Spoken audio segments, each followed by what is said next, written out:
Olá, turma do quinto ano, boa tarde, como é que estão vocês? Hoje nós retornamos a nossa aula falando sobre a herança indígena. Tá? Quando se fala na questão da herança indígena, é algo cultural dos povos indígenas. Então, meus amores, a vida dos indígenas está baseada na necessidade vital e na interação deles com a natureza e, claro, a respeito da existência em relação ao índio, à natureza e o que consiste nesse meio. No entanto, durante muito tempo, houve uma valorização cultural europeia, certo? Detrimento da cultura dos grupos minotauros. Meus amores, foi criada-se uma lei federal, aonde obriga toda e qualquer escola a estudar sobre a cultura indígena um pouco mais profundo e sobre a questão africana, né? E nessa lei que foi criada, ela coloca que nós devemos, antes de estar reclamando dos indígenas, dos africanos, né, eu tenho que conhecer as raízes desse povo. Até porque, se a gente for estar analisando, graças aos indígenas e graças ao povo africano que veio para cá na época do escravo, é que existe essa história. E essa história ela não pode ser, digamos, morta. Ela tem que ficar viva no nosso cotidiano e nas nossas memórias. Porque foram pessoas que estiveram aqui, que de uma forma ou de outra deixaram para o Brasil as heranças culturais deles, né, do índio e dos africanos, que foram se atrelando a todo o contexto de cultura e aonde todos eles se respeitavam. Se observa aí nesse momento que tanto o povo negro como o povo indígena nos ensinou e deixou para a história um grande legado. Quando se fala legado, algo que foi feito que não foi esquecido. A partir de então, os pesquisadores foram muito além, fazendo pesquisa, buscando materiais que tinham algo a ver com essas histórias. E o que é interessante, que esses materiais começaram a mostrar a contribuição da cultura desse povo, tem sido difundida por todo o contexto.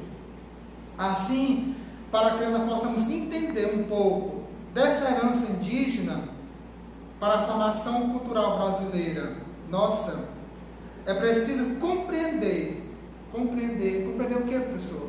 Compreender não só a história, mas compreender quando chegou aqui no Brasil, os portugueses, já estavam aqui os índios, há muito tempo atrás.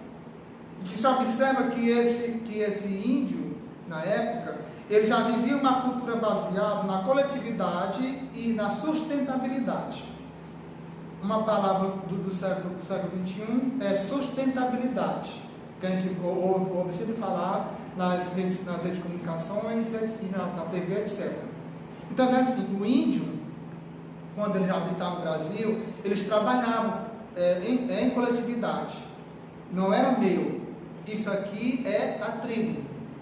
Quando fosse usar, ele ia lá, pegava a quantidade suficiente para não estragar. Outra coisa, eles nunca estragavam comida ou qualquer tipo de outro produto que eles estivessem usando no momento.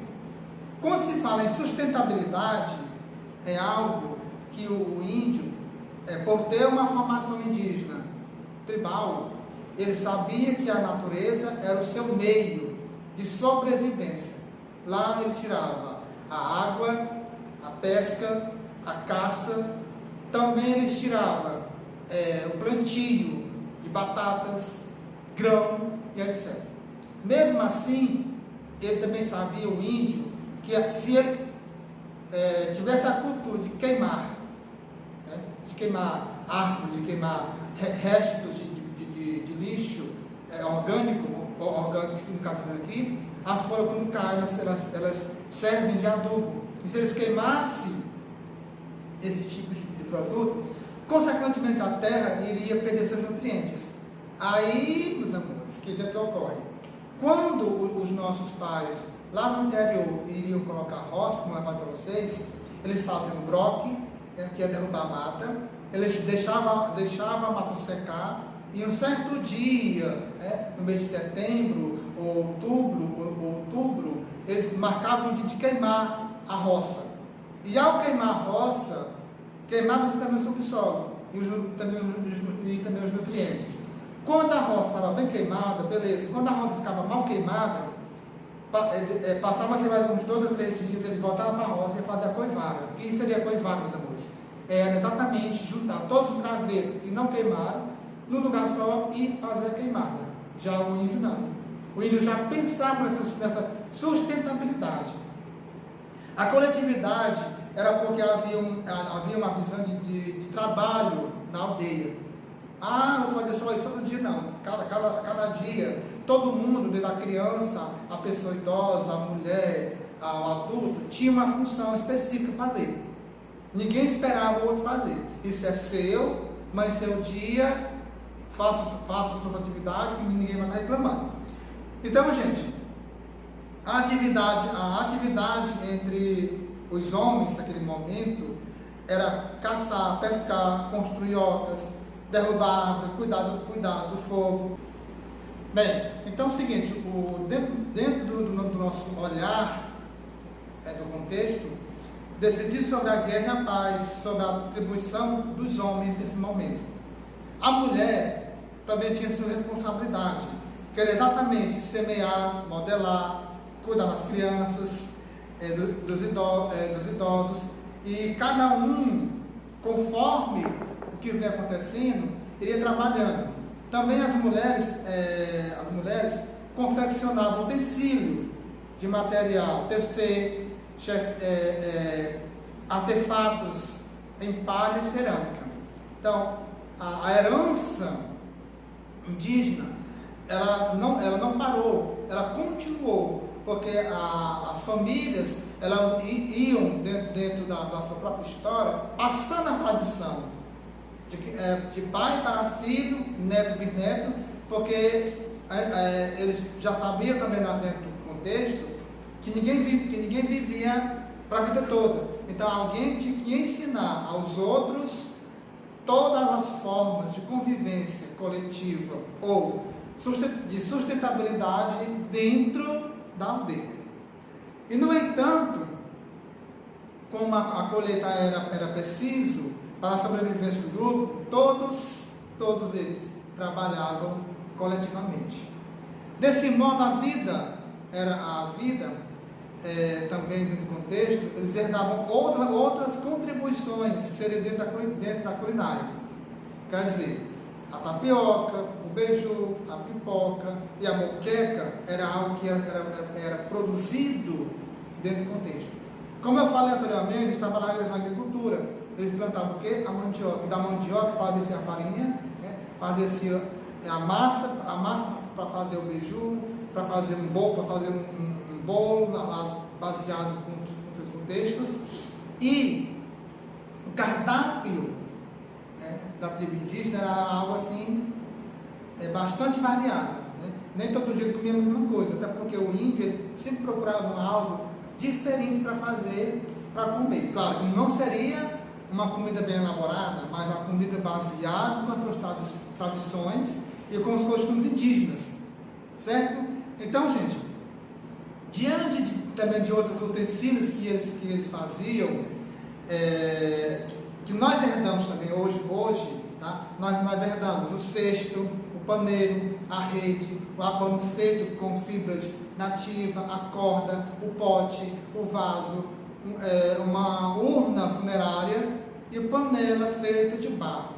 Então, tudo que os nossos antepassados indígenas produziram, hoje a gente ainda utiliza no nosso contexto. Tá?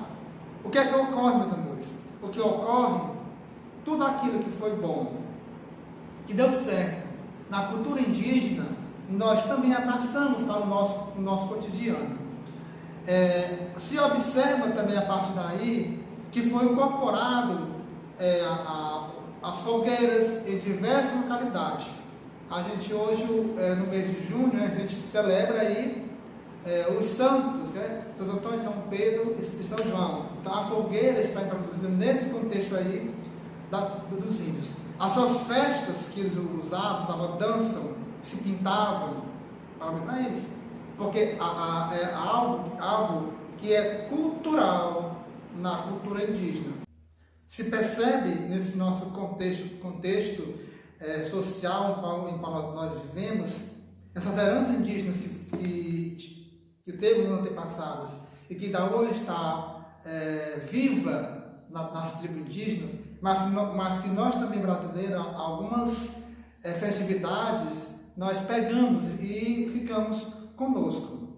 Se eu não estou enganado, claro, algumas regiões do país também agregaram-se a alguns costumes, tá? Que estão ligados à tribo indígena. Pará, Amazonas, Minas Gerais, Brasil, Alagoas e outros. Cada um pegou algo que se identificasse nesse contexto indígena.